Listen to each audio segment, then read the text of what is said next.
It happens in an instant. The sudden sound of a pop, intense pain, swelling. Then you have trouble walking or can't walk without help.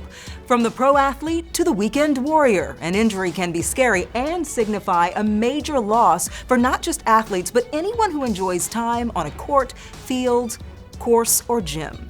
Experts at UC Health say along with pain, an injury brings the stress of dealing with appointments and learning to live with a new reality that could include physical limitations. The doctors we spoke to say this is normal, and there are ways to get through it. Reporter Carrie Beal examines how two injured college football players tackled the mental side of injury recovery.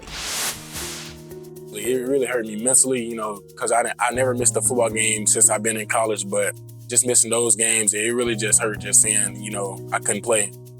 Really, I'm like, dang, I don't want to miss a spring game. Like, I really wanted to play in it. It was my first spring here.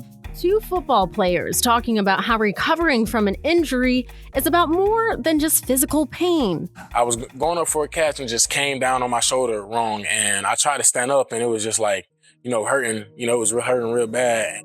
Tristan Smith experienced an AC joint sprain, which is a ligament that connects the collarbone to the shoulder blade. He was out for 2 games. We was in the scrimmage and I was going against the O-lineman. I put my hand up and batted the ball down. When I did, just freak accident, my shoulder came out of place. Champ Thompson tore his shoulder labrum, which is the cartilage that lines the shoulder socket. He was out for 3 months. Do you think getting a big injury is the biggest fear that football players have?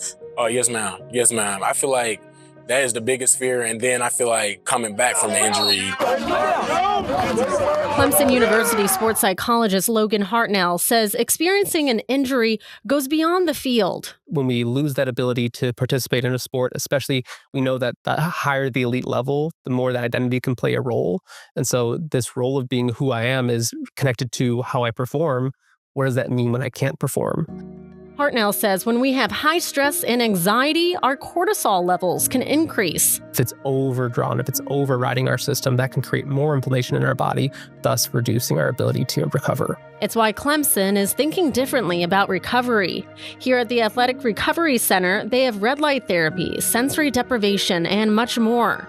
Hartnell says this is part of creating a positive mental experience. Walking out a massage, you're going to feel great. And it's also hopefully great for your body in that same response, but the positive impact of having positive experiences is going to, again, put your body in the best position to respond to what needs to happen in order for your body to recover.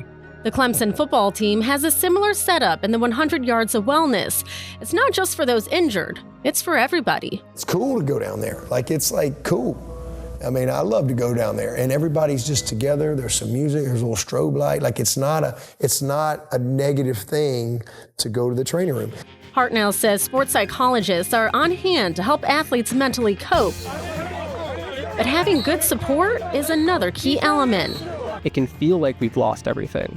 So that social support's a reminder that we're still a son, a daughter, a boyfriend, girlfriend, a best friend. Bottom line, if you're going through an injury, talk to somebody and don't isolate. Really just talk to somebody who had a recent injury in the past and just see how they got over it. And I feel like that's going to help you come back mentally strong and physically strong at the end of the day.